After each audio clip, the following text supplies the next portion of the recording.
Hey guys, Good Mark Spitz here, and today we're going to take a look at what's in this blob of bubble wrap. Now, I am kind of fresh off of, it was a victory for me. And as far as victories go, it was a pretty good one.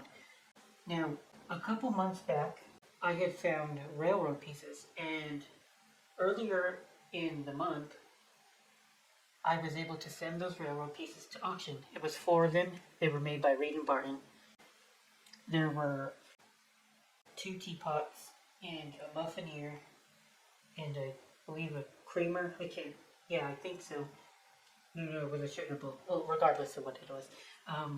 Those pieces made a cumulative $300 at auction. And, well, they take 20% off the hammer price. So my take home is a $240. So not too bad. Not too shabby at all. And here I've gotten another lot of, railroad pieces. It looks like this is going to be a pain in the butt to get, take the bubble wrap off, but hey, that's fine. I don't mind a bit of a chore like this because I'd rather spend a little while both wrapping pieces for my customers. I don't mind doing that, making sure that the pieces get into perfect condition, and I like to see Goodwill do the same thing for me. It also helps that I end up messaging them all the time to do it for me because oftentimes they don't quite do so. So this is going to be very cool. Okay, so here it is. It's pretty late and people are sleeping, so I have to tamp my enthusiasm a bit, but despite the calmness in my voice, I'm actually quite excited because this is 7 pieces. Yeah, 7. 8 if you include this. I believe this is a soup tureen. It's actually a sugar bowl, but I didn't expect to see a sugar bowl that big. Oh, who finds soup tureens that were on a railroad? Anyway, this is all the Santa Fe, and I got a nice little collection going on here. Teapot with a wooden handle. The wooden handle doesn't look too bad either. No, I wouldn't say so. Unfortunately, the lid does not want to close properly on the teapot. Maybe whoever buys it can put some work on.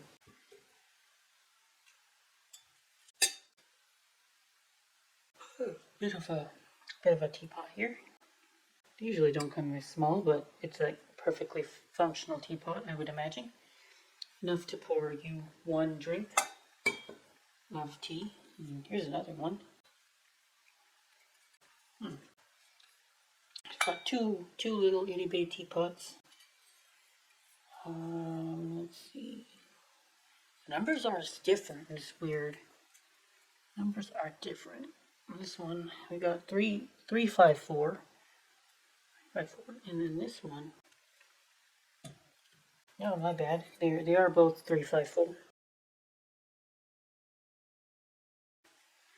They're both 354. Look at they all have this matching trim too. Matching style. This is kind of bugging me though because only a few pieces have the logo. You see what had the logo? Right here. That logo is beautiful. I love it. Collectors seem to really like pieces that have the logo because when I had sold my last lots, the pieces that had the logo that were not faded, they did a lot better. The 2 teapots I thought would have been worth more, they went lower because I think that the logos, they were kind of worn down and you could barely make it out. So unfortunately it appears that only this one and the tureen. Look at that beautiful stamp logo or whatever on the tureen. Okay, so price-wise, I'm in this for $200, including shipping. I looked at it. I paid $160, and I assume shipping and taxes was about $40 to get to me. So I don't know how much this is worth, but I do imagine that it would be a pretty penny to the right collector. So I'll go ahead and talk to the same auction house that had my last auction, and we'll do business. They all say 354 actually. That must be the pattern that the Reed and Barton 354 must refer to this pattern. Anyway, where was I going with that?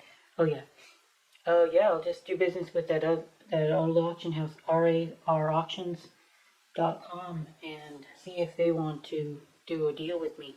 I do believe that that the auctioneer will be very, very happy that I found this set, and I expect, and I'm just guessing here, that the tureen is worth the most, and how much that it could be, I don't know. Sometimes these collectors will bid hundreds of dollars on a piece. Hopefully it will go for 200 and cover my investment, and then all the rest can be profit.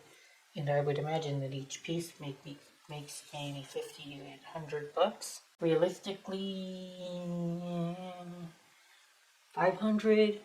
I'm just throwing out numbers here because I don't know for sure. But very exciting. It just took a lot of patience and keeping an eye out for what's on for sale. And yeah, that's what I do, is patience. And so here's an important thing. Normally I don't do auctions, and I have to remind myself, don't do auctions. But these are a little bit different because they're a specialty auction. But every time I do a general auction on eBay for something, I always get my ass kicked. I sold something. I've done a couple auctions in the past week, and they both did very poorly. And I usually make my spread by buying auctions, bidding on auctions, and selling for retail prices. And rewrap these pieces in bubble wrap, get them back into the box, and send them off to rauctions.com again. Good mark, good that.